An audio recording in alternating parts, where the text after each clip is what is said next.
A potentially major scandal is unfolding after someone released thousands of emails and documents sent between prominent scientists of global warming debate.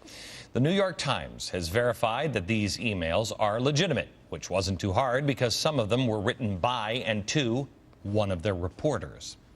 More on that here in just a second. But first, let's start with the science that has been so settled for all these years.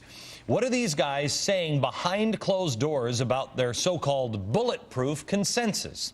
Well, Kevin Tentberth, he's a climatologist at the National Center for Atmospheric Research. He wrote, quote, "The fact is, we can't account for the lack of warming at the moment, and it's a travesty that we can't."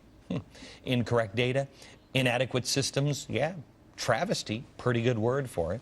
How about Phil Jones, head of the Climatic Research Unit at the University of East Anglia? "I have just completed Mike's nature trick of adding in the real temps to each series for the last 20 years to hide the decline." Yes, he's talking about a trick that another scientist previously used in a peer-reviewed journal to apparently hide the decline in temperatures. Incredible. But it doesn't stop there. How about when scientific journals published material that Jones didn't like? Quote, "I can't see either of these papers being in the next IPCC report. Kevin and I will keep them out somehow, even if we have to redefine what the peer review literature is," end quote. Think about that next time you hear about, oh, the consensus and the science is settled, and Al Gore's bragging about the peer-reviewed journals. Now, what happens to a peer-review paper when they disagree with what gets published? Quote, "Our only choice is to ignore this paper. They've already achieved what they wanted. But at least they're not intentionally deleting documents or hiding information, right?" Oh, no, they're doing that too. Here's Phil Jones writing Michael Mann, the scientist that came up with that hockey stick graph, that one. He said, "Mike, can you delete any emails you may have had with Keith, REAR4? Keith will do likewise. He's not in at the moment. Minor family crisis. Can you also get email to Gene? Get him to do the same. I don't have his new email address. We'll be getting Casper to do the likewise." Count them. There's Jones, Mike, Keith, Gene, and Casper. Whoever they are, potentially deleting emails, supposedly about supposed science. So why all the secrecy? Well, we find out from another email from Michael Mann about skeptic Stephen McIntyre. "I'm sure you're aware that McIntyre and his ilk realize they no longer need to get their crap published in legitimate journals, you know, the ones they're siphoning.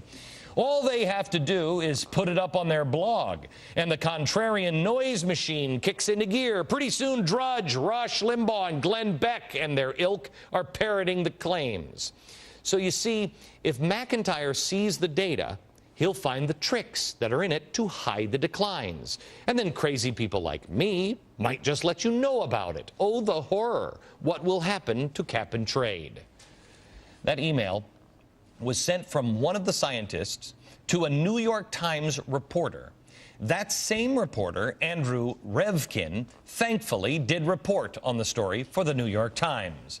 But he will not post the documents because, quote, "the documents appear to have been acquired illegally and contain all manner of private information and statements that were never intended for the public eye, so they won't be posted here." Oh, well, I know the New York Times would never post or print anything that wasn't intended for the public eye, like maybe the way we monitor terrorists or specific strategies to protect our troops in the field.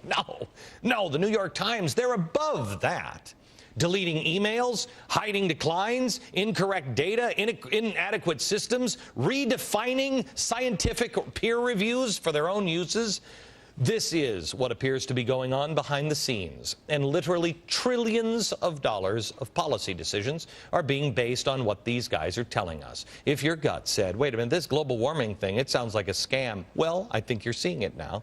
We told you this was going on without proof because we listened to our gut.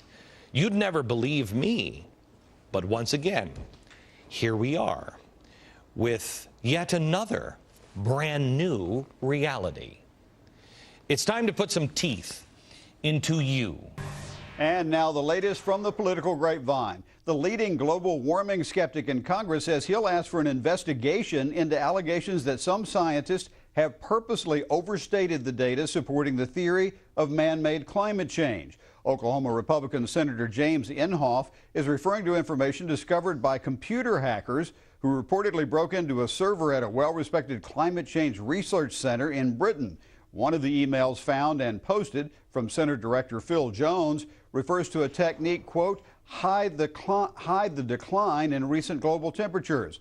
Jones wrote that in compiling new data, he had used what he called the trick of adding in temperatures from different time periods to hide the decline. Climate change skeptics argue data indicates global temperatures stopped increasing as far back as 1960. Jones says the comment was taken out of context. Inhofe points to all that to bolster his suspicion that the UN and its climate change panel, quote, cooked the science to make this thing look as if the science was settled when all the time we knew it was not.